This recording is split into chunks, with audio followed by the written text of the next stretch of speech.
Hello, everybody. How we doing today? Well, Tuesday hockey action. Bringing a good buddy on with me today, low-owned wide receiver, and in Slack, Cam. I'll be calling you Cam for this. But he's gonna join me today. He's been doing the DraftKings cheat sheets for the last couple of days, and him and Flynn usually go back and forth with DraftKings. But he decided to come on with me today and talk over the slate with you guys. So Cam, welcome to the show.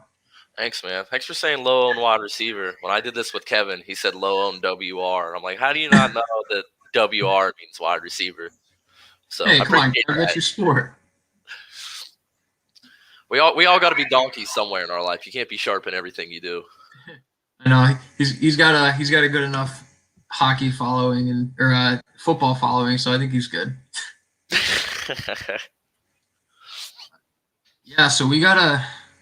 Thanks everyone, by the way, for joining. If you're watching this live or if you're checking it out later, what I'm gonna try to do, kind of later in the week, is push it to about 5 p.m. Eastern, so people are out of work, they can come in and comment a lot easier. That way, I'll do about 5 to 6, and then gives us about an hour to finish up our lineups and everything. And Too.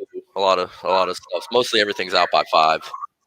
yeah, I mean, definitely, especially when teams are on like back-to-backs and stuff, it's really hard to know what goalies are going to be in if it's not like confirmed earlier in the day or at morning skate. So, but we do have a tough kind of slate tonight, so we definitely have a lot to go over. We had a lot. We were talking for about a half an hour before we went live here, just about the slate and about some plays. So Cam's going to give you a really good insight on DraftKings because that's specifically where he plays. So he'll be able to kind of go over a little bit more on DraftKings, and I'll stick to FanDuel. But yeah, thanks again, everybody, for watching. If you're not a DFS Army member already, check out my little promo code Mdell. Saves you 20%. Once you sign up and you lock into that price, you're good until you cancel. So don't cancel, because then if the price goes up, you'll have to pay the new price. But if you get in now, you're locked into that price as long as you're an active member of the DFS Army. I'm going to do a quick little shout out to my boys from I play this game, MLB Tap Baseball. Love it. And a bunch of guys, I sent them the link to watch. So give them a little shout out. Thanks for watching, guys. I appreciate it. Without further ado, we should get into this to 8-game slate tonight. First thing to notice, there are some injuries that we have to keep an eye on. Sidney Crosby's not playing for Pittsburgh, so we'll definitely see some line shuffling with them, and that kind of bolsters Carter Hart for me. We'll get into that when we go into the game breakdowns. Dylan Larkin for Detroit, he's day to day. I don't think he's going to play tonight, but that's a big hit for Detroit, and Columbus should be able to kind of steamroll over them. But they do play hard, so we'll get into that also. Travis Konechny for Philly, he's expected back. I don't think he'll make a huge impact, especially if he's on the fourth line, but something to note. Josh Anderson, doubtful for the game tonight, so even though Montreal's in a great spot, someone's going to fill up his role there. Nico Hischier for the Devils, he's out tonight, and Ryan Ellis is kind of a big name we have to look out for. He wasn't on the ice for morning skate, so I'm not really sure if he's going to play or not. I was looking at FanDuel, and they haven't even said that he's injured. So, what a surprise! What's that? What a surprise! FanDuel not doing their job. Who would have guessed? Yeah, I know. So it's just something we definitely have to keep out for, because he's viable if he plays, but if he doesn't, that kind of hurts Nashville's defense a little bit. So I was talking to you before about the lineup that I made on the stream yesterday for the guys, and I figured, I was like, I'll throw this into a couple double ups and see how it does. And so I'll share the screen with you guys, and I'll kind of go over that that lineup a bit. So this was the big double up, 1,600 people. And I played I played two different cash lineups, I think there was like one or two different players, and they literally all scored the same. I don't know if I could do that again. But I thought that was pretty impressive. But one thing I want to show you guys, like the biggest thing, is the ownership. So even though Connor McDavid had another subpar game, he was 64%. Yeah, he was 9,000, but his 9 points really don't hurt you since he's that high owned. McKinnon was saved basically by his assist, but he was 76% too. That's too low for both of them.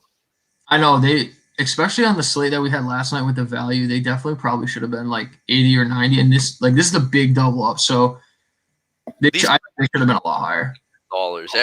Connor McDavid, Nathan McKinnon, and Austin Matthews have upside and floor that no other players have on a consistent basis, and you don't have to pay for it like they don't. 9,000 is too cheap for Connor McDavid. For anyone that averages over a point a game consistently and gets really good peripherals, they should be 100% owned at their price every night. They should be in your cash line every night, and the only reason they shouldn't be is because there's like 4 or 5 of them on the slate, and you just got to pick 3 of them.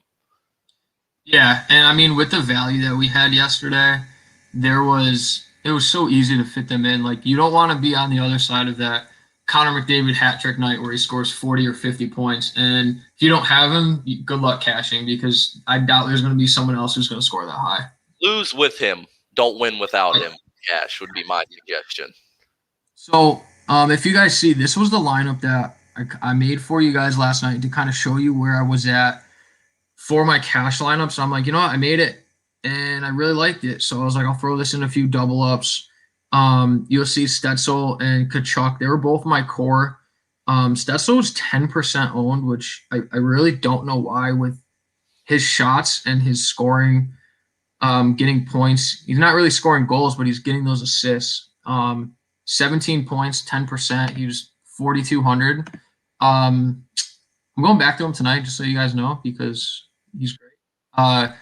Tkachuk, I mean, he only had 8 points, still had 4 shots. Just couldn't get one in the back of the net. But if he scores, he's got another 13 points there for 4%. Alec Martinez, yeah, they scored a bunch. He was only 8%, still got 6 points. Not awful. He was 4,100. I'm not mad about that. Oh my gosh. Devin Toews was still he was low owned too, and like for that matchup, I think he should have been a lot higher. And I mean, I kind of bit myself by not using Gerard because that would have helped a lot more. But I mean, Toews still had an assist and a block, which was probably one of his lowest games in a while with no shots. Can I chime in on Devin Toews here before we? Yeah, go ahead. On. So I like Gerard last night too, but something that like needs to be think. I love Toews last night. He was a great play, but like when you know someone who's missing with big minutes like Cal McCarr, that's 25 minutes. That's no longer being played by Colorado defenseman, and Byron missed yesterday. So like we need to look at that as minutes are very correlated to fantasy points. I know that's common sense, but Devin Toews' projection will be higher if you have him at, let's say, 25, 26 minutes instead of 20 to 21 minutes. And those extra 4 to 5 minutes, those extra 3 shifts, that makes a big difference. That his price should be higher because of that, and it isn't. And that's something to always be taking advantage of. So I really like that play. Take a guess on how many minutes he played last night. 25? You're close. He played 27. Yeah, so there you go. And then for that price, I mean, yeah, he's not gonna have another game playing that much where he doesn't take a shot. Yeah, that he definitely underperformed in that game. Like he still hit over 2x, I believe, or close to it. But like if he does that again, he'll have more peripherals and maybe a goal and an assist. This was a very low outcome for how good of a spot he was in, I feel. And then I did talk about how it was between Dougie Hamilton and Thomas Chabot. I'm pretty sure they scored the same. I'll actually pull up my other lineup here on the side. Hold on, they're all the same points, so it's hard to find which one. Here we go. Okay, so I basically had the same. I literally just changed Chabot and Dougie Hamilton. They scored the same, so you weren't wrong either way you went. But the biggest thing is Hamilton was almost 40% in the big double up. So like when that game was going on and Shabbat was doing nothing in the first period, I was like, oh boy, here we go. And then they ended up being the same. So really, it was a wash. They were the same price. And being Shabbat a lot lower owned kind of helped them out a little bit. But guys, you can cash with a zero goalie. You see it right here. I cashed all my double ups with a zero from my goalie. So just because your goalie struggles, I think he gave up all 3 goals in he gave up 2 in I think 30 seconds. They were all deflections too. I played him last night too. I was tilting on Twitter. I was not a happy man. I mean, when was the last time Vancouver only had 18 shots in a game? Like, I didn't expect that at all. I'm honestly grateful they did. After the third goal, I was like, just give me 0 points and I'll be happy. Yeah, and I mean he did, and it cashed. So I'm definitely not complaining about that. There's one more lineup I want to go over, and it's really just because I absolutely love that Colorado game and the Ottawa, and I want to show you guys that I did play them. I'm just trying to find it here. I had a little sweat going in the $2 wrister on FanDuel, and it was kind of frustrating that Colorado underperformed because you take a look at the lineup here. So where I was at after the first game, before the 10 o'clock game started, I was pumped. I was in second. McKinnon, Trocheck, Rantanen, Landeskog, Toews, Shabbat, Stetzel, Batherson. I'm not even going to try to pronounce his last name, but yeah, Carolina goalie, because I butcher it. You know how to say it? Cam, do you know how to say his last name?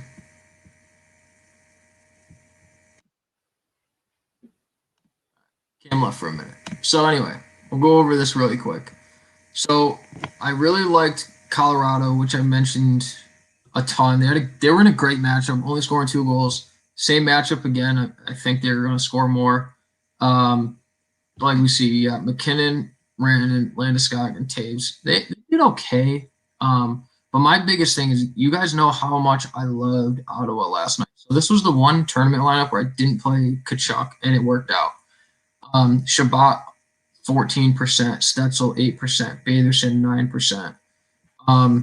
So what I did for this lineup was I plugged in my Ottawa guys I wanted. I plugged in Colorado guys I wanted. So I was stuck with a center and a goalie left. And I was like, all right, who do I think is going to get a ton of saves? Alex here, 44 saves, 2 goals against. I mean, he was 2% owned, almost 40 points. That's a tournament play there. Like, I know Florida was shooting a ton, they were scoring a ton, but Carolina plays really good defense, and the late goal there helped out. I don't know if it was overtime, I can't remember, but and then I was like, who am I going to play in center? I think I had 5,600 left in this lineup, and I'm like, well, if Carolina wins, get a win from the goalie, and hope Trocheck scores a goal. And I mean, luckily he did, so it kind of shot me up, and I ended up 22nd. Kind of a bummer after how it started, but I'll take it. Honestly, I will take it for that. Cam, you got anything else to add? How'd you do last night? I missed the line by like 3 points because of good old Connor Hellebuck. I was in last, like dead last going to late games, but I had Timo, Landeskog, McKinnon, Gerard, Toews. So I had a nice comeback. I missed the last little push I needed. If I could have got a extra assist out of anybody, I would have had it. Yeah. How did Meyer end up last night? 3 points, all assists, and 2 shots on goal. He's been way too cheap on DraftKings recently. He's been 4,300 the last 2 slates, and I think he has on both of them. He I think he was like 61 on FanDuel last night, or something like that. He was up there. I didn't play him, but I don't know. I didn't watch. I missed the last period of that game. But he was good. 43. Like 61, I'd be like, yeah, I don't really want to play Timo Meyer. But 43, it's just like, wow. And that's another thing. Like, if someone's way more expensive on FanDuel than DraftKings, there's honestly good merit to be like, wow, he might be a good DraftKings play, and there's also merit to, wow, he might not be a good FanDuel play. Yeah, he's too expensive. Pricing's a lot different on both sides. We were talking about that earlier too. how different they are, and FanDuel just doesn't ever price people up ever. It's funny, Jalen's saying it's easier to fit stacks over there. I don't play on FanDuel as much. I'd like maybe like a couple slates here and there, but to my knowledge, I've always felt like FanDuel was a lot easier to stack on because you could kind of get to line ones, line twos easily, power plays, but on DK, if you're trying to run some stacks, sometimes you got to end up on like a third line, which is a little weird. And like I'd rather just try to beat everybody while playing the best top 6 stacks rather than be like, all right, what third line tonight's gonna go off? Because that's needle in a haystack type of shit to me.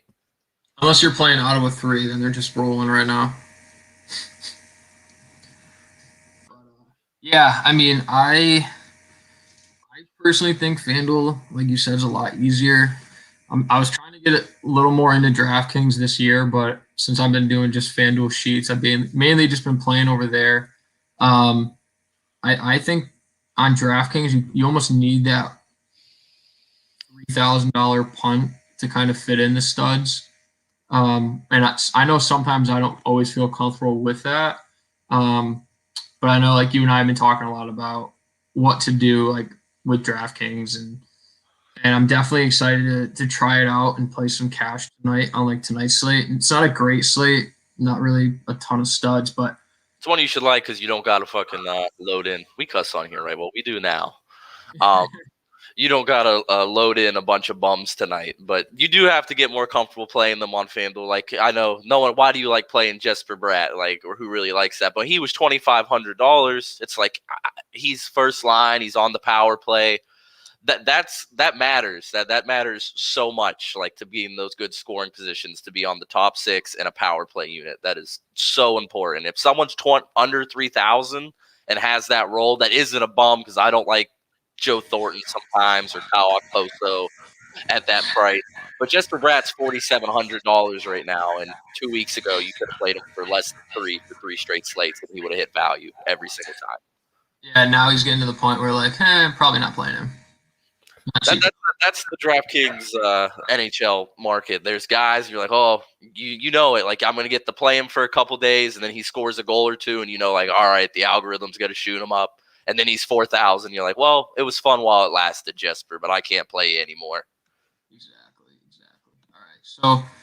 So, what do you say we get into the game breakdowns for today? I have the research station pulled up, so I'll share the screen so you guys can kind of see where we're at, why we picked guys that we did. I'll show you both of our cheat sheets and our player rankings. But we're gonna do a game by game breakdown.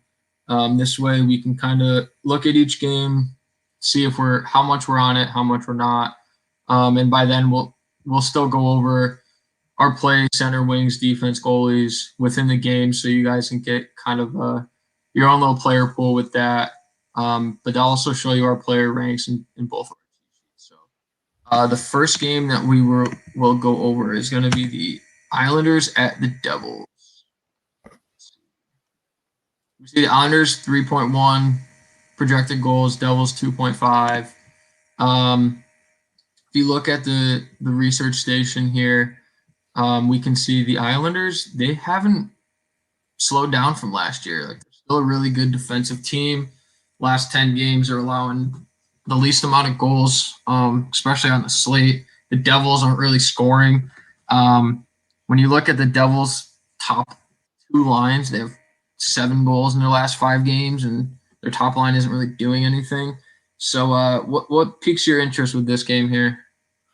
One thing I will say about the Islanders just in general is that their games seem to be fantasy point wastelands with how they roll and their defensive style of hockey. There's just never a lot of action going on. So you're always going to get them at a nice low ownership because I think that's pretty common sense with everybody. I like Varlamov here. Devils, I don't like them putting Zacha down the middle. I think they're pretty weak, and it's going to be hard for them to break through on the Islanders defensively. For skaters, I like Brock Nelson at 4,500. He's a good peripheral guy. That's a little too cheap for him. He's known to get you. He could get you the shot on goal bonus. He could get you the block bonus. He's always a threat for that. And he's not someone I would normally like because the centers are normally the stud positions. But there's not a lot of studs. There's no stud centers tonight, in my opinion. So he's very viable to me. He would be my favorite play from the Islanders on from this. I agree. Varley right now is my cash goalie. I just think he's too good. His price isn't that high on FanDuel, and especially where we don't have a ton of studs tonight, then we kind of just lock him in. And I definitely think they're going to get the win, especially with the Devils not really scoring. Especially with him starting Mdell as well. That's a big upgrade to Islanders and GPPs. Mackenzie Blackwood, in my opinion, is like a top 5 goalie in the league. Mdell is not remotely that. So that's a decent bump for Islanders exposure to me tonight on a slate with not a lot of great teams on it. Yeah, I do. I kind of like their top line for the Islanders: Lee, Barzell, and Eberle. Definitely not for cash. I'm not using any of those guys in cash, but in tournaments, I have some interest. I mean, Dell's going to give up some. I think they're going to score probably 3 or 4. So I definitely have interest in their top line. If you look at Bolivier down in the second line, has the most shots in the last 5 games. He's way too cheap still on DraftKings. I will just say my only beef with him is I do wish he got power play time. That's a little downgrade to me. There's a few guys in that price range that do get power play time and play on a better offensive team than the Islanders. So, but he's still cheap. If it came down to it, I would absolutely not mind having him in my lineup if it just fit that way. Yeah. What about their third line there? Peugeot and Wahlstrom. You got any interest in those guys? Peugeot's been on a heater recently. Everyone's been making some money off him on FanDuel, I've been seeing. He's not my type of play because of stud centers. That would be more GPP to me. Wallstrom, how many minutes? Someone said he's played 10 minutes a game. I do like him. He gets that second power play unit. If he could end up maybe getting 13, 14 minutes instead of, low 10s to 12s, I would like him a lot more, but that's a tough one to predict. I would probably keep my exposure here to the top 6. It's a 7-game slate, and there's no real stud lines that you have to jam in, so you don't have to play some third line team today. And bigger field GPPs, if you're trying to beat 50,000 people, sure, but if you're playing in 100 mans or single entries, the 3 max, the 20 max, I don't really feel like you have to touch that. All right, yeah, I definitely agree. I had Peugeot in my cash lineup at first, and I'm finished my cash lineup, and I had 2,000 left over, and I'm like, yeah, I don't need him. I'll go with someone else that's a little more consistent. I mean, the one gripe about him is he doesn't really shoot a whole lot. I mean, it's better than a lot of guys, but he really needs to score that goal. I mean, yeah, he's cheap enough where if he doesn't score, it's not gonna kill you. But on a slate like this, we don't really need that value where we can you can't even really say pay up at center spot tonight because there's really nobody to pay up for. But you can get a guy that's maybe in a little better position who will play 17, 18 minutes. I agree. The only one from New Jersey I would really touch tonight would probably be on DraftKings, at least, would be Sammy Batten and these min price. But I like Hamnick a lot more, and we'll get there. And you don't have to play 2 min price D-man tonight. So I would. He's viable if you want him, but I would play Hamnick over him in a heartbeat every single second of the day. Yeah. The other guy I kind of looked at a little bit, and this was really just because of his shots, is Jack Hughes. I mean, he's shooting a lot. You can't score. He's taken a big step forward this year as a hockey player. He looks a lot more comfortable while on the ice. I think a couple weeks ago, him and Palmieri were kind of rolling, and then they're the Devils, so they fell off. I like that line. Johnson, Hughes, and Palmieri. That's a solid top 6 line. Yeah, and I mean, if you're making 100 lineups and you want to throw in their top line, if Varlamov doesn't do that great, I don't mind using them. I mean, I'd maybe make 1 out of 100 lineups with them because the chances of them scoring less than 10 are a lot higher than them going off. But hey, that's how you win a tournament: is you get that low on line that just blows up for 2 or 3 goals, and then you're at the top of the leaderboard. Yeah, and no one has them. Nobody. But there are definitely better spots tonight that we can look at. So the next game we'll go to. Let's see if there's any comments here real quick. Jalen, yeah, I like Wahlstrom in tournaments. Definitely the 10 minutes that we mentioned is kind of tough to use. But him and JPG, if you want to do a little mini stack, I don't mind that one. Tattooed Freak said, I have actually having trouble spending money on FanDuel. Yeah, it's tough. There's no studs to pay for. A lot of mid-range value guys are in good spots. I have no problem leaving money on the table on FanDuel. I don't know. How are you doing on DraftKings? You leaving a lot of money on there? Let's see. I got my line. I want to say I have 0 remaining. I could be wrong, though. Let me see. No, I have $100 left. FanDuel, I could see it being more of a problem. Spend your money. I think DraftKings does a way better.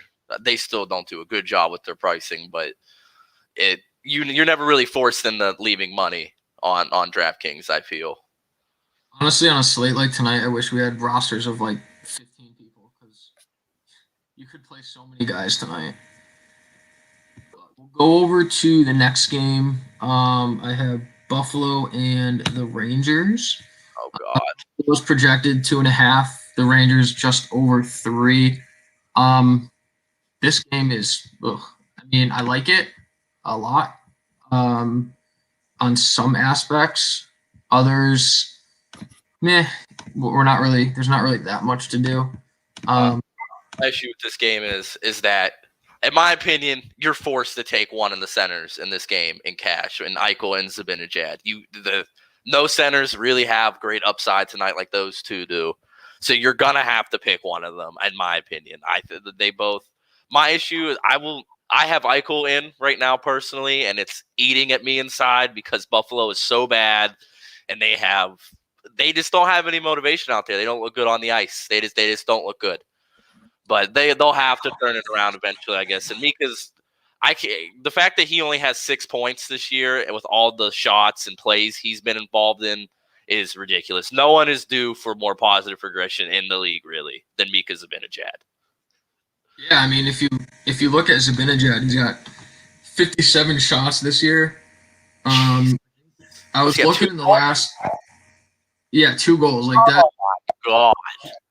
He's too good not to be I haven't watched any of the Rangers games. I don't know if he's just like.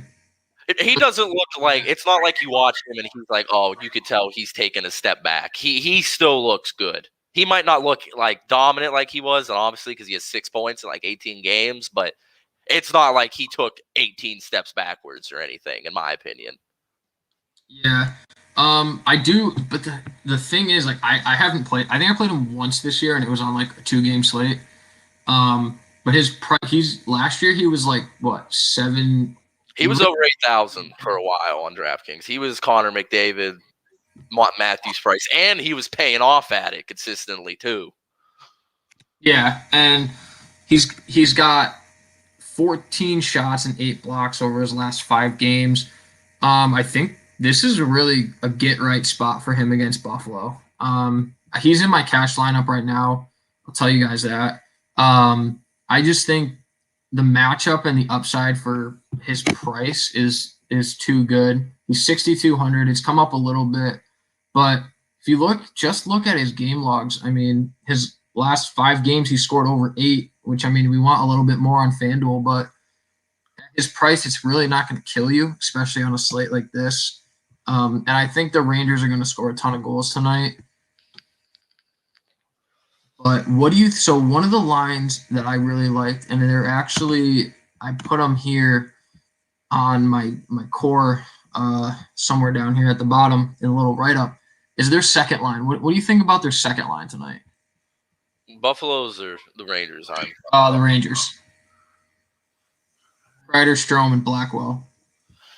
I wish they'd get Blackwell off of the top 6. He does not belong there, in my opinion. But Strome's had a very solid year, and we know what Chris Kreider's capable of. And a spot against Buffalo on a slate with not a lot of options, that's a solid GPP line for me. Also, look out for Philip Scheidel coming back tonight. I'm not sure what his pricing is, but I'm assuming he's really low since he has not played basically at all this year, if at all. I'm not 100% on that.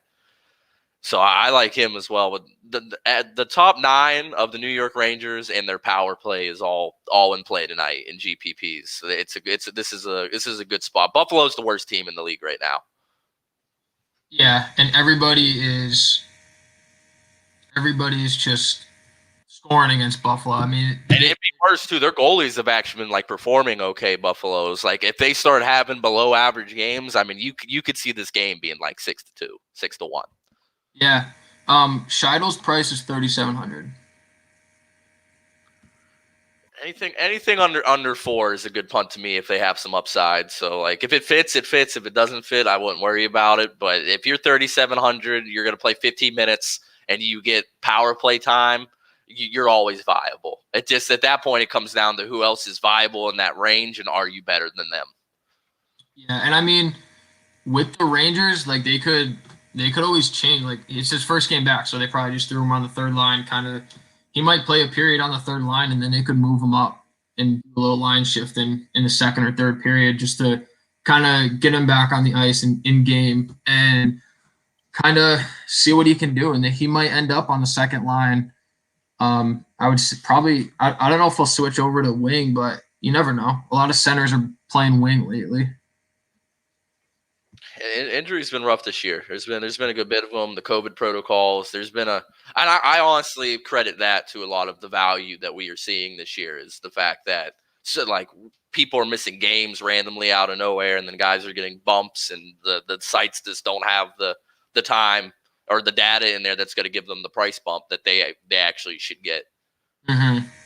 Well, these websites don't put any value on like they put value on minutes, but like they don't put value on your line. Like they don't take into consideration like, wow, this is a really good line that he's playing on, and the minutes are good. Like all they take into account are their minutes and their shots and their goals. Yeah. So, anything else with this game? Any interest in either goalie? Shesterkin, I like him a lot tonight. And my top 2 goalies, which really grosses me out to tell you enough about the slate, would be him, Igor Shesterkin, and oh my gosh, I'm blanking. Let me go pull up my sheet. Him and Korpisalo tonight. I were the 2 that I would be picking between. Buffalo has just been terrible, and Detroit could be down Dylan Larkin, and even with Dylan Larkin, they are not a good hockey team. Okay, I dig it. I think I have Shesterkin. I have him for a tournament. Just because like we've been saying on FanDuel, you can just play Varlamov and move on. That's for me in cash.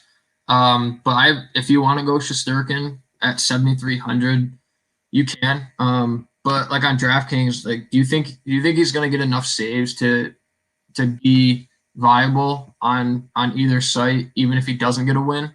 I don't think there's enough spots on this slate to where anyone really has great save upside. So I would say yes, he does, because I don't really look at any of these games and see a goalie that I really feel like can get 35 plus saves in a win tonight. I think it's going to be a low offensive type of slate.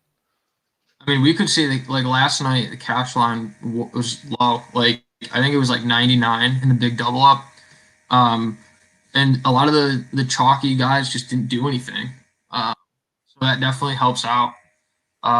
Anything else on the Buffalo Rangers game? Guys, just if it comes down to Zibanejad and Eichel, pick Zibanejad. That's the thing I'm going to leave this with. But it's just weird because it messes with my build, and that's why I have Eichel in there right now. But straight up, I like Mika Zibanejad way more tonight.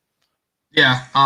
And some defensemen, I like Adam Fox. He's has a consistent floor. Hasn't really scored in a while, but I think he's good for. I mean, earlier this year, I think he had at least 8 points on FanDuel for like 2 weeks straight, and they left his price at 4,300. And he was so chalky, and at that point, you just plug him in. I like him there. Looking at the other side for defense, Dahlin and Ristolainen. Who do you prefer if you were to choose one of those guys? Dahlin or Ristolainen? You got their prices for me? Sorry, I'm an unprepared man. I'm sorry, guys. I should have drafted pulled up. I'm a bum. Let's see. Dahlin is 44 and Ristolainen is 41 on FanDuel. For FanDuel at that point, I would probably just go with Dahlin since he's the PP1 guy. For DraftKings, Aristo's only 41. I do know that. And what is Dahlin going for on those parts? Dahlin is 53. 43 or 53? 53. Yeah, I would take Risto in a heartbeat over him on DraftKings. If it's straight up though, I'll take Darlene, but with that price difference, I'd go Risto on DK. Risto should be around a $5,000 defenseman. He has good block upside. He gets shots on goals. He plays good minutes. So 4,100 is definitely way too cheap of a price for him to me. All right. Yeah. So basically, I'm not touching Buffalo in cash. I like Zibanejad and Fox and cash on FanDuel. Other than that, I'm kind of straying away from this game. Not really a priority for me, anyways, in cash. I would agree with that. All right, so we'll move on. We'll move on to the next game. Probably one of my favorites, Flyers and Penguins. Same. I'm a big fan of this game, but I do think we're fans for completely opposite reasons because we play on different sites. That is true. Well, you're a Penguins fan, aren't you? Anyway. I am. I'm the least biased Penguins fan you ever meet. I'm one of those guys that like I give my team shit all the time. I'm like, what are you guys doing? You guys look terrible. So like, if anything, I'm too harsh on the Penguins rather than too easy on them. Yeah. We might be on different sides of this, but I'm all over the Flyers. And I'm happy we're having this conversation because this is a good point of why DraftKings and FanDuel are completely different. And if you're playing both of them, you might end up doing completely opposite things on both sites because value and pricing matters. We're not here to pick. In GPPs, you're here to pick who's going to score all the goals. For cash, we're like, all right, who's too cheap relative to their upside? Mm-hmm. And for me tonight, now, if the Penguins were all normally priced, like if Gino was over 66 and everything, I would not be on the Penguins. But with no Sidney Crosby, Gino has performed, and now this is bias for Penguins. Gino has performed at a good rate with no Sid, with his minutes bump. And that's another big thing. He's only 5,700 tonight on DraftKings. He's going to play over 20 minutes tonight unless the Flyers start blowing out the Penguins. And at 5,700 for Malkin, we know is going to play 20 minutes, is just way too cheap. And another guy that I know we will agree on is Jared McCann tonight. He's with no Sid. They're moving him to the second line. They're letting him center it, which I feel like centers have better point upside. You kind of just get more access to the assist when you're a center, I feel. Yep. And he also gets PP1 tonight. He's basically min price on DraftKings, and I want to say he's basically min price on FanDuel as well. Yeah, he's 37 on FanDuel, I believe. I still no, they haven't. I don't think they did a morning skate this morning, so none of the sites have updated the lines without Crosby. So I'm interested to see who gets moved up. I kind of hope it's Aston Reese gets moved up to the second line. Him, McCann, and Rust would be a nice kind of low-owned stack for me in tournaments. But we'll have to see who ends up getting the bump to the second line with Malkin likely going up to the top line. Let's see, what does DFO have it at right now? Oh, it looks like you got your wish. The top line's Gensel, Malkin, and Brian Rust, and the second line is Aston Reese, McCann, and Kasperi Kapanen. I could definitely see the Penguins' bottom six is so bad. So I could see Reese definitely getting a decent minutes bump tonight as well. As I think the Penguins will predominantly be rolling the top six tonight. I mean, Reese is 3,300 on FanDuel. I played him back when he was playing against, I want to say it was Washington. He scored a goal. He was like 3K, and it paid off that night. But specifically looking at FanDuel, like this is probably where you'll probably agree with me on FanDuel wise. But I prefer going to Couturier over Malkin. Couturier is only $300 more. So I think Philly's going to score more. I think Philly's going to win this game. They're kind of scoring like crazy. And the thing I hated about Philly last year, and I never could peg them, they were getting scoring from like all four of their lines, and no one was really kind of taking that stride as the overall like best line. But I think their top line recently has been well and above better than their other lines. If we look at the research station here, last 5 games, the top line's got 8 goals and 45 shots. So probably one of my favorite stacks is Philly's top line. I do think JVR is going to regress a little bit. He's not shooting a lot, but he's just scoring like crazy. But probably besides Couturier, Farabi is probably one of my favorite wings on the slate. He's cheap. He's getting goals, getting assists, and he's shooting. So I think having a little mini stack, even in cash of them two, is likely where I'm going to go tonight.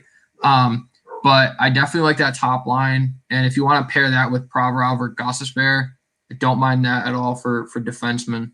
With now on DraftKings, I like the Penguins because I find them to be value, and Philly is really not. And I just not a big Philly guy for DraftKings with their lines they have right now because Van Dreamdike's over 7K. You're not playing him, and Farabee's over 6K, and that's a tough one to swallow. But on FanDuel, where it's like basically a pick 'em, I definitely prefer the Flyers side tonight for the FanDuel aspect of it. But on DraftKings, like the value that you're getting from Malkin, Mccann, and John Marino still playing great minutes and is still too cheap. He's not big on the peripherals or the score sheet, but when you're playing 23 minutes, you always got a shot to get on there. And all he needs is an assist to get 2x, basically. Yeah, and if you see the little table that I showed you guys yesterday, I actually added another column, penalties drawn per game, so then you can kind of see what team. So if we look at this game, the Flyers-Penguins, Flyers are taking 3.5 penalties and they're drawing 3.5 penalties. So PK for Pittsburgh is not very good. 72%. I think it's one of the lower ones on the slate.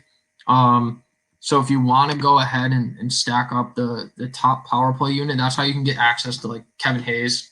The only way I'm playing Kevin Hayes is if I'm in tournaments, but if you want to stack up the top power play line, definitely do that, especially with how Pittsburgh's PK lately. Pittsburgh is terrible, guys. Look, that bottom six is bad. Cody Secchi's bad. Mike Matheson is bad. Who else is bad? Joseph's okay. I won't give him. But those guys make up two of the pairings. One of those guys are on both two of the three defensive pairings, and they are awful hockey players. They are bad. Penguins are not good. I'll attack them really anytime you want to in GPPs because, especially without Sid, Malkin is not good on defense. That line, Malkin gives up a lot of chances against. He's a high-risk, high-reward hockey player. So Philly should not have a problem seeing chances tonight. And that's why I think if Philly tries to stay with the top line of Pittsburgh and Pittsburgh doesn't throw like their second line out with them, I think they're going to have a lot of chances to score. So that's why they're one of my favorites, and that brings me to liking Carter Hart a lot, especially without Crosby. Carter Hart paid off last time I played him with shutout, and I like the spot. I think he's still going to see decent amount of shots against him, and if he can limit them to 1 or 2 goals and get the win, I think he has a chance to be one of the higher scoring goalies on the slate tonight. For FanDuel, that is pure FanDuel. I mean, like I said, I really like the value of Pittsburgh tonight on DraftKings. So for that, I'd be off Carter Hart there. But if you have no involvement in Pittsburgh, Carter Hart is fine with me. For sure. All right. Anything else on that game before we move on?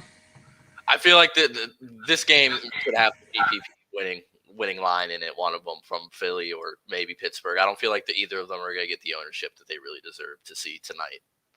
Yeah, I definitely agree. So we'll come to the next game, which, I don't know, this one and the one before are probably two of my favorite games.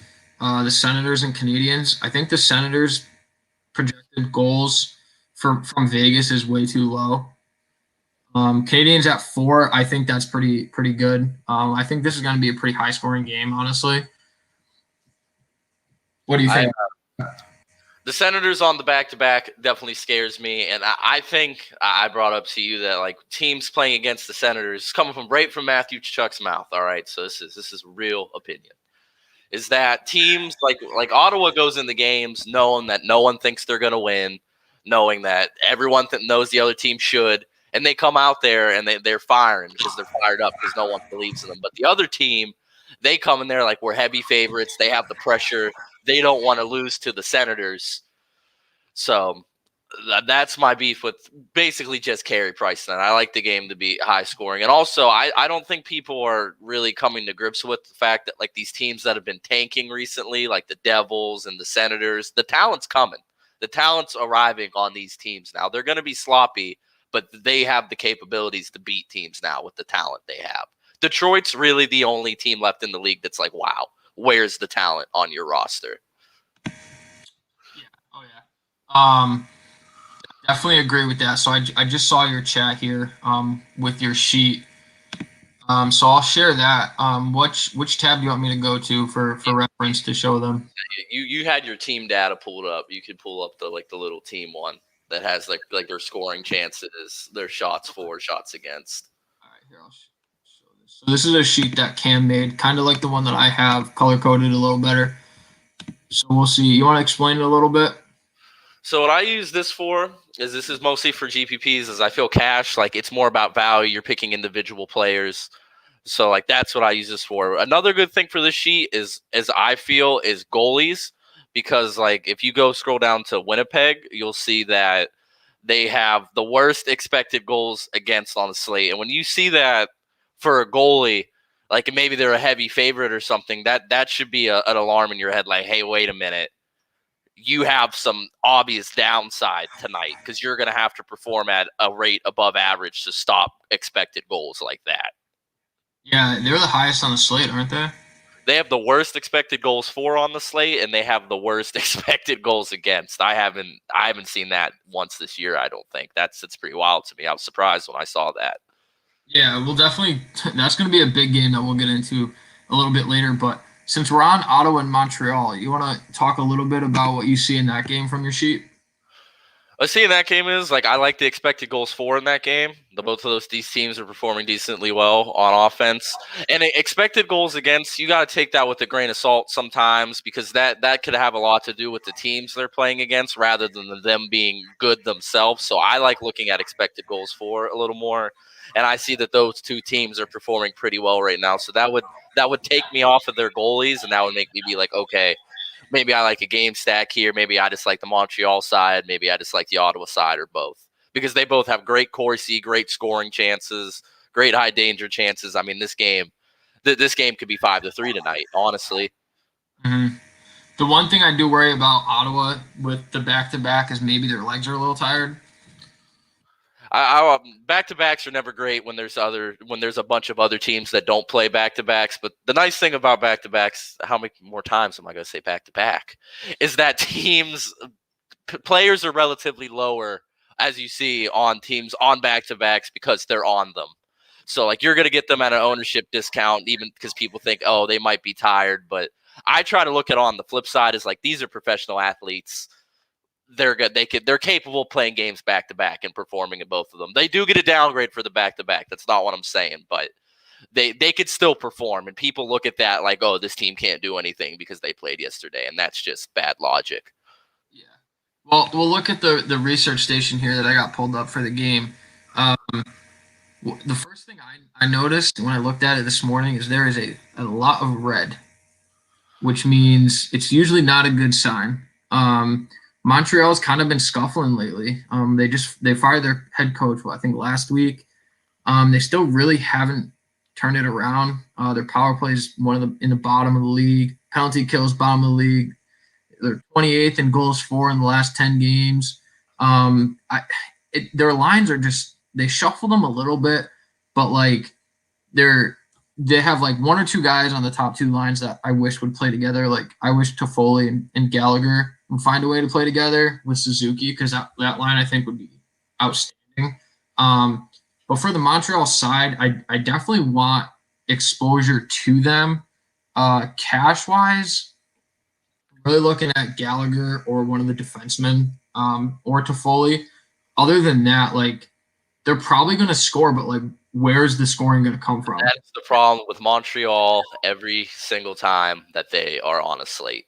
That's always a problem, and it's probably going to remain a problem. What I do for that, I like just taking Petrie in these type of spots. In my opinion, he has great access to all the points. He plays good minutes. If it goes to overtime, he plays a good bit of the 3v3.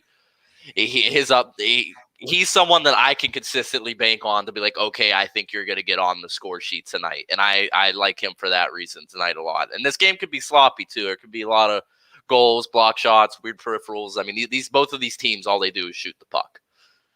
Mm-hmm. Yep. So if we look at like shots on goal, Ottawa the last 10 games, almost 35. Montreal's at 33. So you got to assume that there's probably combined going to be close to 60 shots on goal. There's going to be a lot of scoring. I think the implied total for Ottawa is way too low. It's not like Carey Price is stopping a ton of pucks lately. I think the Montreal side's a little high on the 4. I think it's more of like a 3-7 to me, 3-6. But I think the Senators should absolutely be pushing 3 tonight a lot hard. Like that 2.5 is too low. And if you look at, like, I know someone asked me about Carey Price, that it's big favorite. Ottawa's not implied a lot, but if you look at Carey Price, and I'm not interested in him really at all on FanDuel, but he's allowed 5-4-5 goals the last 3 games. In his 2 starts against Ottawa this year, he allowed 4 and 3 goals. I just don't think he on FanDuel, especially, he's not a guy I'm looking at because he's not consistent and he constantly allows 3 to 5 goals. I don't know how you look at what the Senators have been doing lately and want to play a goalie against them. Yeah, I mean, that's my take on that situation. It could be a good goalie. It could be Mackenzie Blackwood. He's probably my favorite goalie to play in the league, and I would still be sketch about it because of what Ottawa has been doing recently. And the fact that Carey Price has not been doing well recently is a big problem to me for wanting to play him tonight. Yeah, and I mean, we kind of mentioned some of the guys on Montreal that we're interested in. Really just Gallagher, Petrie, Shea Weber. Those are my top 3 guys I would play. For me, Gallagher and I'm not Drew. Gallagher and Petrie on DraftKings are without a doubt my 2 favorite plays. I love Tyler Toffoli. I think he's a great hockey player. I understand that maybe on this slate with the lack of studs, you could see him paying off at 7,000. But I was looking at this last night in preparation for this, and I want to say at his current price right now, I believe he has only hit 2x once this year outside of those blow-up games. But I'm going to look into that right now. Let's see, 10-game log. Didn't hit 2x. He's hit 2x at that price once in the last 10 games. So you said he's what, 7,000 on DraftKings? He is 71, and yeah, he's only hit 2x at that price one time in the last 10, and that's just not okay with me in cash games. He has the upside. Love him for GPPs and stacks, but in cash like that, that's unacceptable to only hit 2x 1 out of the last 10. That's not possible to me. Yeah, and I mean, he's 63 on FanDuel, but in cash in this game, I'm really just going Petrie or Weber. I prefer Petrie a little bit more, but Weber's been doing great the last 5 games too. 17 back up. He had a real slow start this year. Yeah, but let's get over to the Ottawa side a little bit. If you guys have seen the FanDuel sheet that I made, I'm going right back to Stützle and Batherson. They're so hot right now, and coming off a back-to-back, their ownership's probably going to be higher for what they did last game. But in the back of my mind, it might not be because of the lack of studs we have tonight. So people aren't going to be forcing those third-line guys in. But if they're still shooting like crazy. Like Stützle's got 19 shots over his last 5 games. He hasn't scored, but he's assisting on the Batherson goals. So I definitely love that. He can score, and he hasn't. That's yeah. And I mean, Batherson's obviously going to regress, like 6 goals in the last 5 games. He's just on a tear right now, and his price hasn't really reflected that on FanDuel. I don't know if it did on DraftKings or not. He's 47 on FanDuel still. He's still like that mid-4 range. They got a little priced up. But honestly, I kind of have a regret not playing more Ottawa, like because they're priced up now. So now I'm kind of like, eh. But they were way too cheap for way too long during that hot stretch. I didn't put the faith in them that I should have. This hockey team could win games. Everyone's going to be too low on them every slate for the rest of the year. Yeah, no matter the matchup, I still think it's a pretty good matchup for them. Those two, like, because I have those 2 guys, like, they're in my cash core. I'm putting them in my cash lineup. I probably won't be playing Tkachuk in cash, and I'm kind of scared about it because I might end up changing things around to get Tkachuk. But, like, dude, he's got 25 shots in his last 5 games, 44 in his last 10. he's got. Do you know he's got 102 shots on the season? Who? Brady Tkachuk. He's a fucking animal, man. I wish like he deserves to be his price. Don't get me wrong. He deserves every bit of being over $6,800. But wow, I didn't know that it was that extreme. Good for him. He's a Yeah, baller. and I mean, did you see last week? He got into a fight with someone, and broke his nose in like the first period. Can't remember who it was. But I'm like, why would you fight one of the Tkachuk brothers?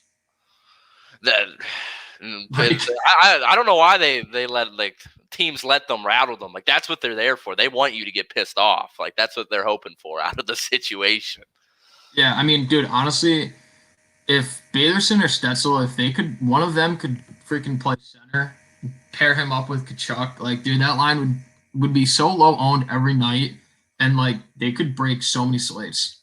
That's Okay, my biggest beef with Ottawa is that I do feel like if you've got like Tkachuk, Batherson, and Norris on a line and got some chem going with that, I think that could be a very dominant line. But like they space it out too much. Like Turney should not center Chuck's line to me. no, well, they just moved Norris to that third line last night, which I think is good for Norris. But at least with Stetzel, Baderson, and Kachuk, if you do end up playing them, I would pair them with Shabbat for a nice four-man stack on the power play, because they do all play on the power play together. And that's if you get a goal there, like, you're flying. I agree. I will say that if you're going to get Ottawa tonight in GPPs, don't just make it like a 2-stack. Like go for the 3, the 4, maybe the 5. Like onslaught that shit. Don't go low on it if you like it. Yeah, I agree. All right, anything else on that game tonight? Just don't play Carey Price, please. Don't. No one talk yourself into playing Carey Price. He could have 20 points, and I'm still going to make fun of you for playing him. All right. So that goes for everyone in this chat. Don't play him. Yeah, for sure.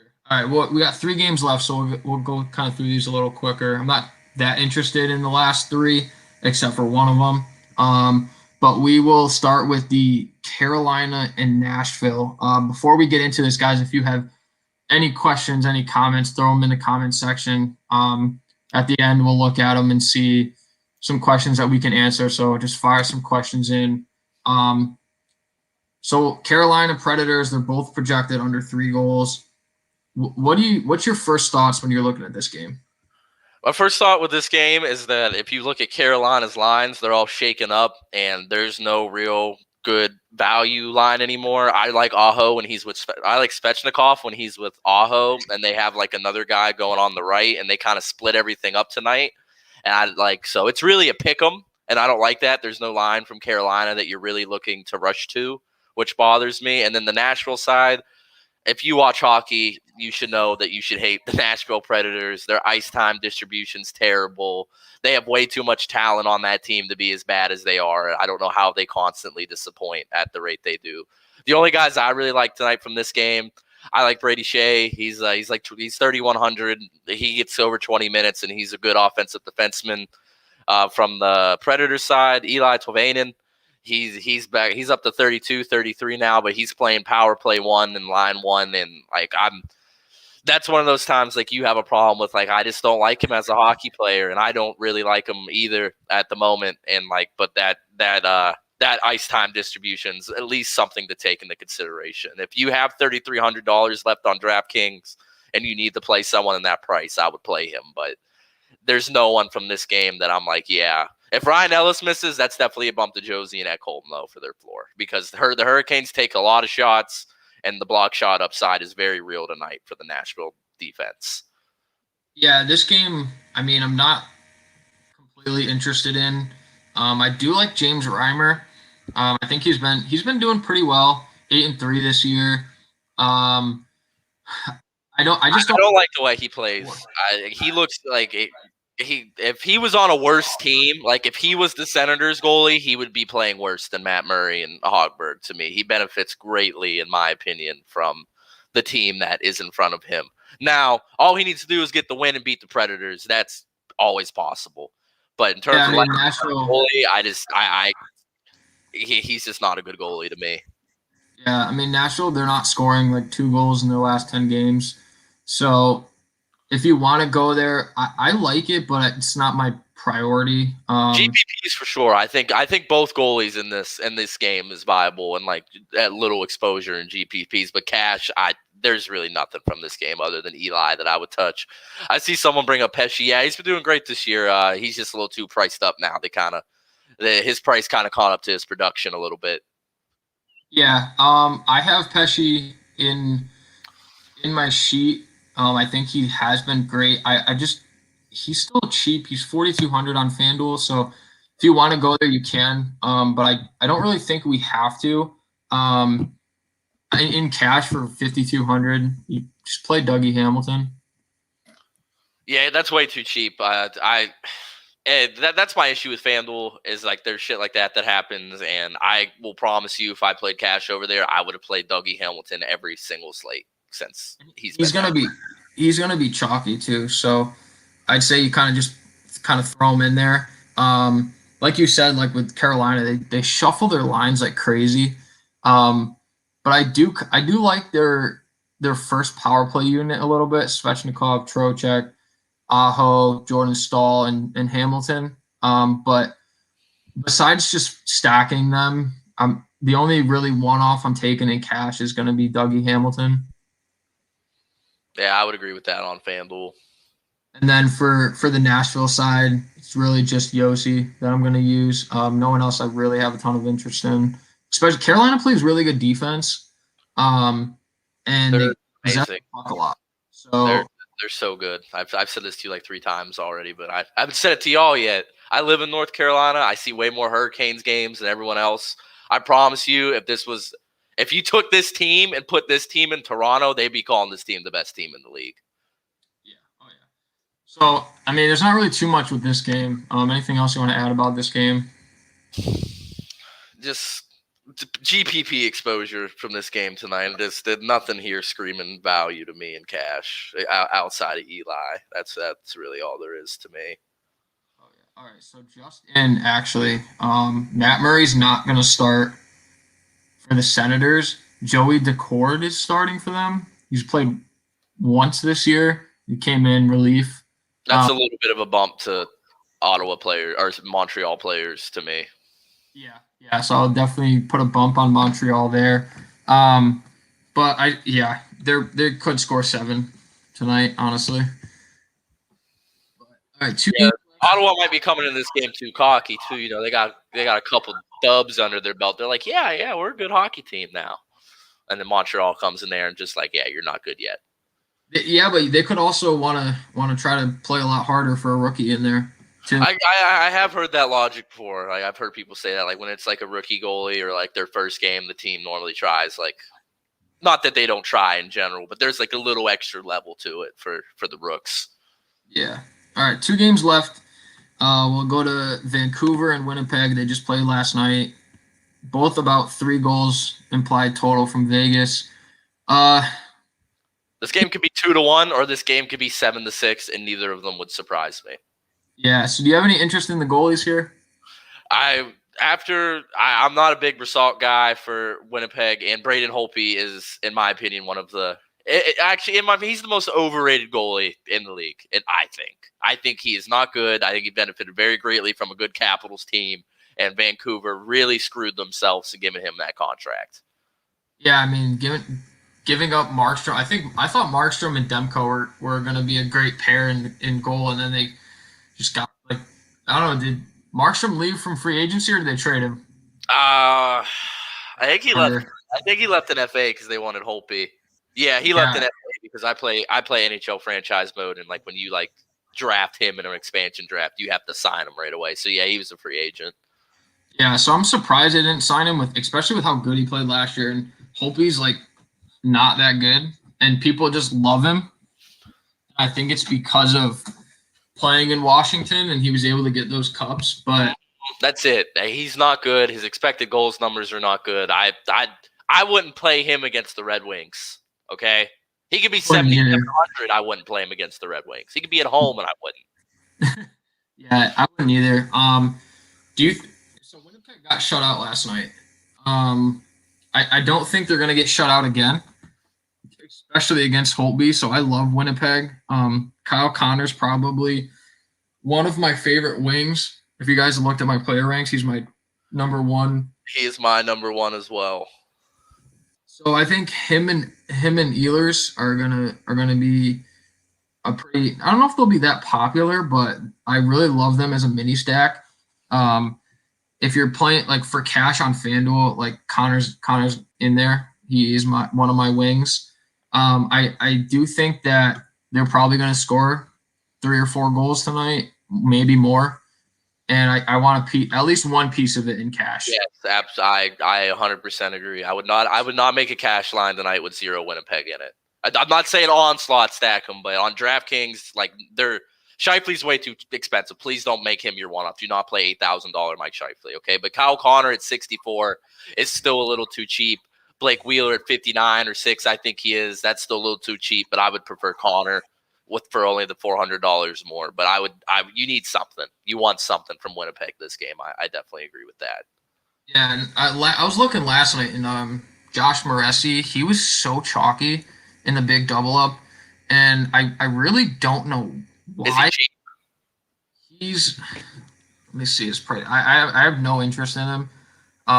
So let me check his price really quick. He's been unplayable on DraftKings all year, minus like a couple slates where he hit sub 4,000. He's 43 on FanDuel. Yeah, there's other options. I feel there. I read something. I don't know if everyone in here, you guys should go follow Jack Hahn on Twitter. He's just this guy. It's not DFS related, but he's like a hockey scout for like the Maple Leafs and stuff. Good hockey mind. He's wrote books, and he wrote something about how like being a forward on Winnipeg's really hard because like the D-men don't have to do anything on that team. They make the forwards do all the work. And that's why you don't see very much D-man block shots or shots on goal from Winnipeg outside. Really, Forbit. Forbit's the only one that really gets peripherals on a consistent basis. The rest of them, like they could have 3 points a game, and you're not going to be surprised by it in the slightest. 3 fantasy points, I mean, not actual points. Yeah, I mean, if you look at Morrissey, his last 10 games, he only has 14 blocks. Like if a guy that's not scoring, who's barely getting 2 blocks a game as a defenseman. Like I want a guy, if I'm playing a defenseman, like someone like him, I want a guy who can either, if he doesn't score, I want him to have at least like 4 blocks. Like Matt Dumba, Alex Martinez are guys who've been in that price range on FanDuel all year, I think, who I would say are 10 million times a better play at that price than Morrissey. Yeah, and what about Neil Pionk? What do you think about him? I loved him last year. He had a great, solid finish to the year last year. Like I know he's capable of getting block shots and shooting, but like just this slate, I would like really just be sticking with the forwards here. Like if you want to do a full stack in GPPs, I wouldn't mind throwing like Peon and Morrissey, depending on who correlates to your forwards.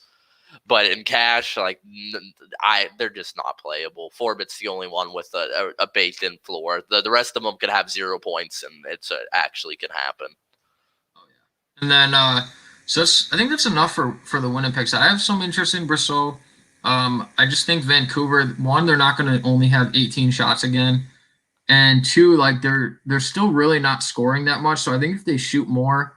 I didn't watch the game last night, so I think you said there were like a lot of deflections. Yeah, every single one. Every single goal was a deflection. They weren't like good puck movement plays where like they got Hellebuyck in the slot or something. They were bad goals.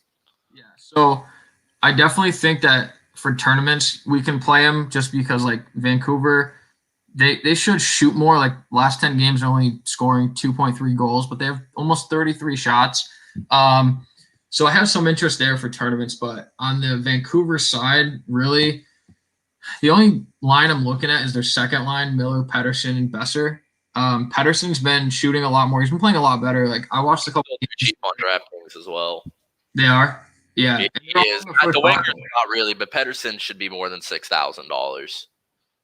I think they haven't really caught it because like he started off really slow. And like I watched a couple of games and he just didn't really look like he was in it. And then a switch flipped in his head or something. He was looking a lot better on the power play. He was looking to shoot a lot more. And it's reflected in his game. Like he's got 15 shots his last 5 games and 4 goals. So he's definitely shooting more. He looks a lot better on the power play. So if you're going somewhere, I like Pettersson, especially in not a very star-studded Hmm. section. That I don't know if I. power play stack are the only things I touch from Vancouver, but they're viable. But that's all I touch. Yeah, I wouldn't really touch them in cash, but if you want to stack them in tournaments, go ahead. So anything else on that game? We'll move on to the last one here. Definitely, just please make sure you get Kyle Connor or Wheeler in there tonight. Like those wingers do a lot on that team. They're very involved in the play, and their floor tonight's pretty solid for a slate that's not presenting much of a floor from a lot of players. Yeah, I like throwing Ehlers in there too if you want to stack him and Connor together on the second line. I don't mind doing a little mini stack in cash. Like Guys are studs, so I would feel very confident rolling to those. That's a sexy lineup. Like just name wise, Kyle, excuse me, Kyle Connor and Ehlers. Those are great hockey players to build a lineup around. yeah, and they're shooting a bunch. Like I think Connor had 7 shots last night and he just couldn't score. But if he does that again, like his last 2 games, I put in my notes that he's had I think 7 shots against them both. Yeah, the last 2 games he's had 7 shots against Vancouver. Tyler Toffoli was a guy that like he destroys Vancouver. They allow a bunch of shots and hope he's not good. So. Hey, narratives are real, man. Vincent Trocheck scored every Florida Panthers game so far, I think, against them. Yeah, they're just not a good defensive team. But we'll go on to the last game here. Tampa Bay and Stars. I don't know. This is the last game, and then I think it starts at 8. So like, yeah, we get to go to bed early tonight because there's no 10:30 games. Alex Killorn, Andre Vasilevskiy, Anton Khudobin. Those three guys only for me on any sort of DraftKings exposure. The goalies in this game, these are 2 amazing goalies. These are 2 good hockey teams. It's just going to be hard for this to be an onslaught scoring game. That's not to say it can't happen, but there's 2 elite goaltenders here, and there's 2 definitely above average hockey teams playing. That's a tough spot to attack for fantasy. Yeah, looking at the research station, like both teams play really good defense. If you look at the DVP numbers on there, like they're all under 10. Like they're gonna. I think it's gonna be a slow paced game, and it might be like a 1-0, 2-1 kind of game. I don't really have interest really in the skaters for either side.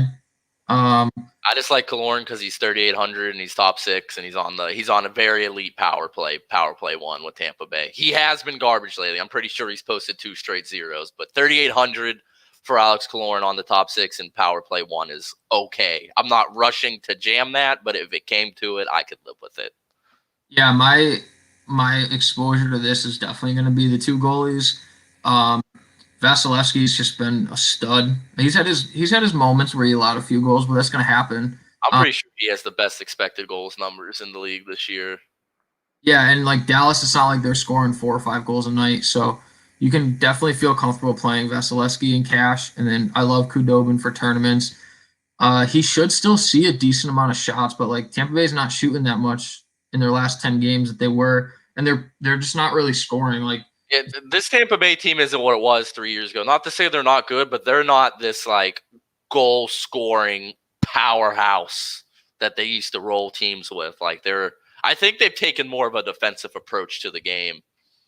Yeah, they're really missing Kucherov too. Like he just adds a different spark for them. Yeah, Andre Vasilevskiy is by far the best goalie in the league this year. His save percentage above expectation is 2%. The next highest is 1.6, and there's only 5 guys with 1 over 1% to put that in perspective. So he is just on an elite level that no one else is on right now. Yeah. So yeah, not much to go with that game. I don't really like that game. Goalies and move on for me. Unless you have like a one-off, like you said. That's it.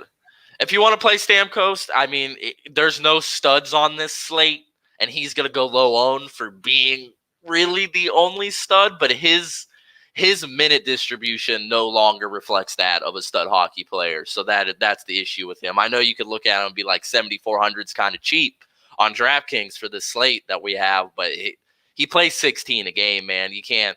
It's hard to justify rostering somebody over $7,000 that doesn't play over 18, 19 minutes. Yeah, and there's a ton of other spots that we can go to for cheaper who are playing more minutes and have better matchups. Like Dallas isn't that easy to score on. So, no, and this is a Stanley Cup rematch, revenge game for them too. So they're going to come here with some fire, I believe. So that was a quick little game. Well, not that quick, but game by game breakdown. We'll go over our cash cores really quick for you guys. Continue to drop some comments in there. If you're not on the live stream, you're watching this later, we'll both be around in the Slack chat to answer any questions that you guys might have, both in NHL Talk. So just shoot us a tag, and we'll be able to answer for you. Please with the tag. If you ever need anything from me, you got to tag me. You got to tag me. I'll answer it if you tag me, but I'm probably going to miss it if you don't. Exactly. It's definitely good to tag. Like, tag as much as you want to get our attention, to help you guys out. But we'll go over quick to end this off. Just go over, if you want, go over your cash core for everyone watching today.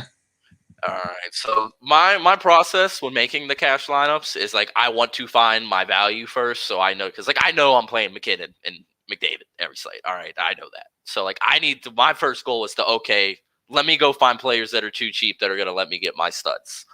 And so I normally try to get about 2 or 3 of those guys of my punts in the cash core because it's harder to pick the punts than it is the stud guys.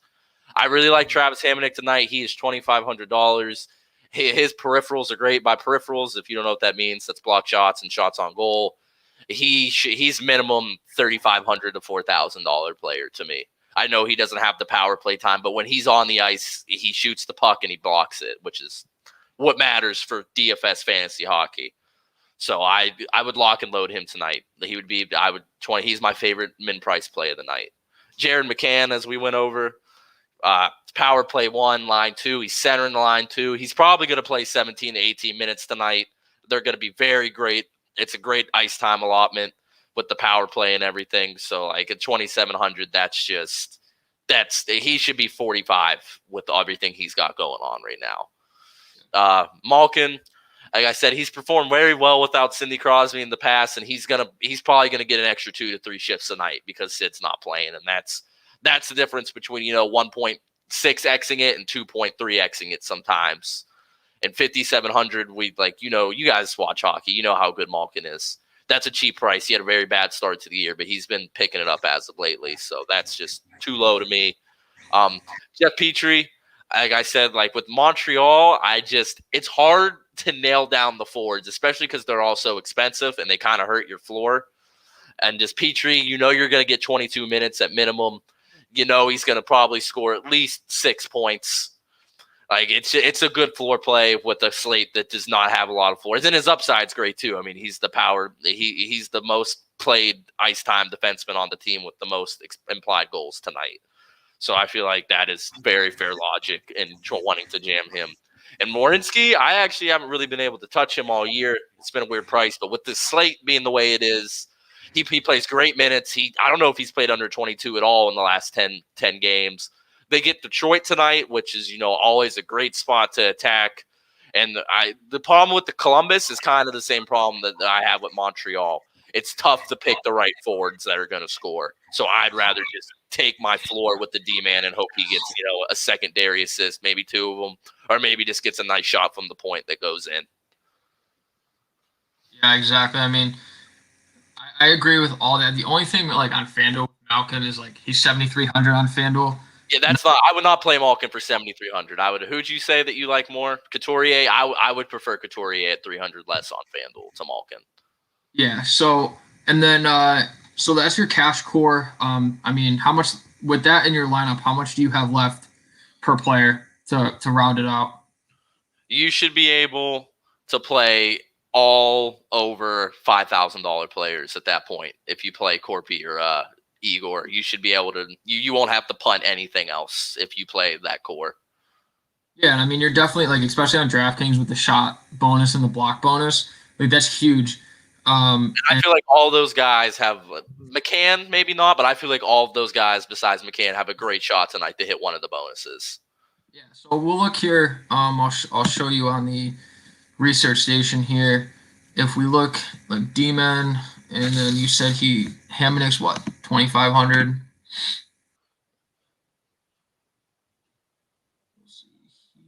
There he is. Yeah, you're on him. Projected 3.1 value on FanDuel, 3.4 on DraftKings. Really good. We'll go over, and the great thing about this is like got all the consistency ratings. I'm not touching him on FanDuel. We don't need it there. But if you look here, he's hit the bonus twice in the last 10 games. Not great, but like there's not a ton of guys who are hitting it. Like, so if we sort it by the most, like McDonough, I actually kind of, I didn't know that. that's all he does though is like block shots. So 4 times in the last 5 games, I don't mind him if you want to go there. But like other than like 6, these 3 guys are kind of outliers for the block shots, but it's mainly around 2 and 3 guys in the last 10 games. So like for min price, just throw them in there really, and then you can kind of put anyone else up there that you want. I mean, he might not help you a ton if he doesn't go off, but I assure you, a min-price defenseman at $2,500 who has good peripherals is never going to hurt your lineup.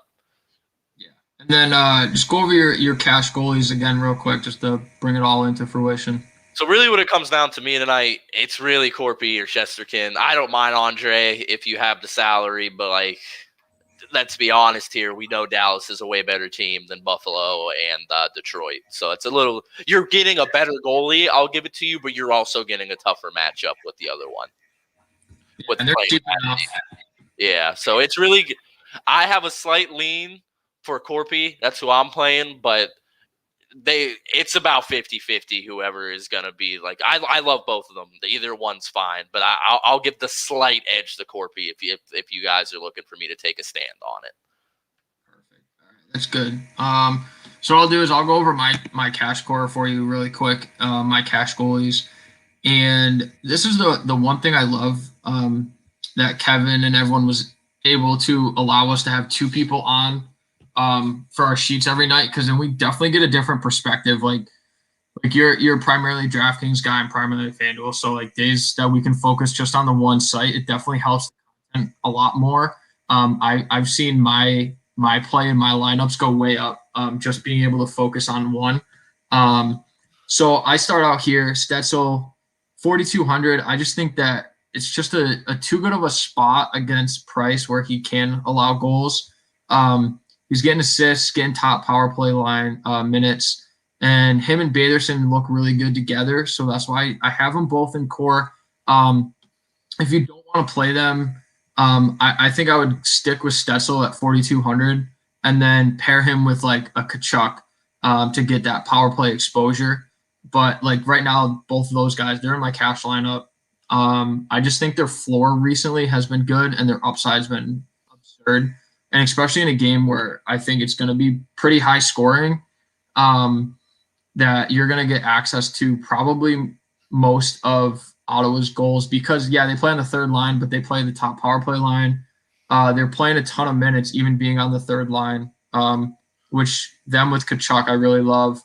I kind of mentioned before with Couturier, only 300 more than Malkin. He's been great, playing a ton of minutes.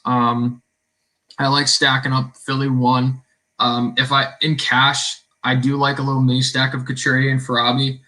Van Riemsdyk, he's 6,700 on FanDuel, so it's a little harder to kind of just throw him in with kind of my initial cash build.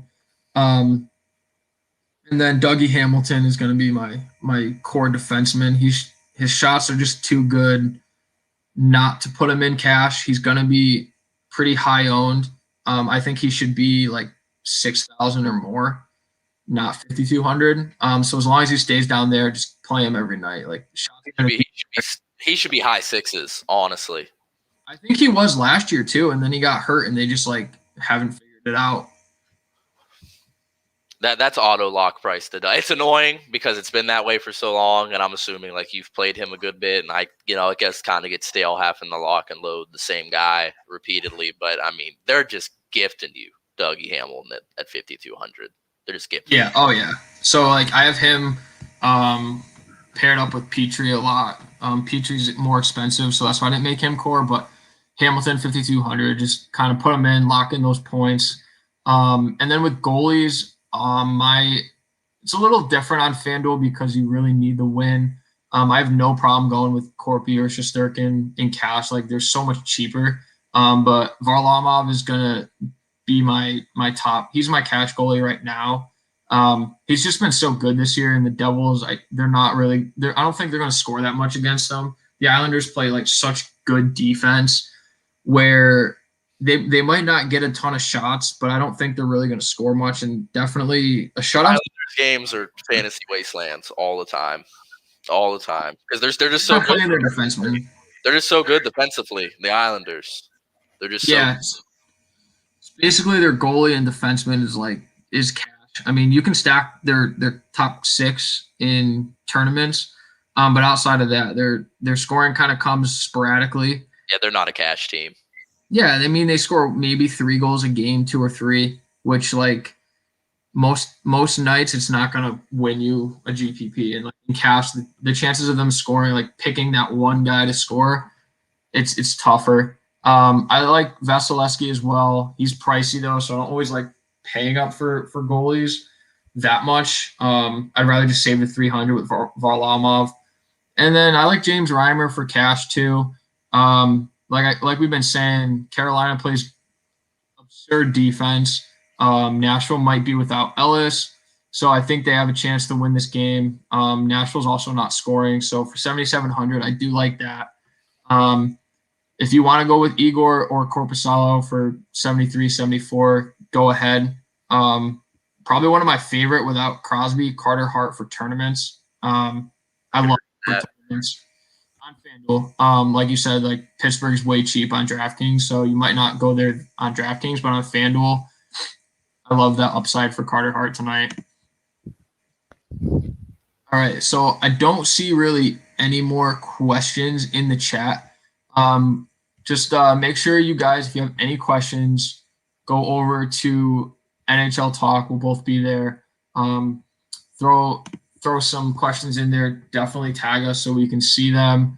If you're not a member, again, use promo code Mdell, saves you 20%. Locks in that price for as long as you're a subscriber. Cam, you got any last minute things to say about the slate before we head off? Lit. You talk about FanDuel or DraftKings, bud? Kind of just anything. Any of your insights from the slate? Yeah, we got one question. Last spot. I have enough for both. What site though, bud? Yeah, Jalen, what site you looking at? Let me DraftKings. look into that for you. I will do that for you. Definitely, if you were looking on FanDuel, I'd probably pick Stutzel just because it's cheaper. Stutzel for sure. Stutzel's cheaper than it's only $100 off. But I like Stutzel as a hockey player a lot more than Batherson. Batherson's still good, don't get me wrong. But Stutzel looks like he has stud capabilities. So for the same price, I'd rather play him. Yeah, I think we should start calling him Studzel instead of Stutzel. What do you say? Boone, him and Kaprizov are the best rookies. I'm not going to count Lankinen as that. I'm talking about skaters. But those two have by far been the best rookies this year, I feel. Yeah, and I mean, if you can in cash, I mean, you could always play them together on DraftKings for that cheap. I'm playing them together on FanDuel, and they're still pretty cheap. It's access to basically all of Ottawa's scoring right now. Thanks, Lid. But I got no thoughts. I go hop in the shower, get ready to serve these breadsticks for Olive Garden. Oh, yeah.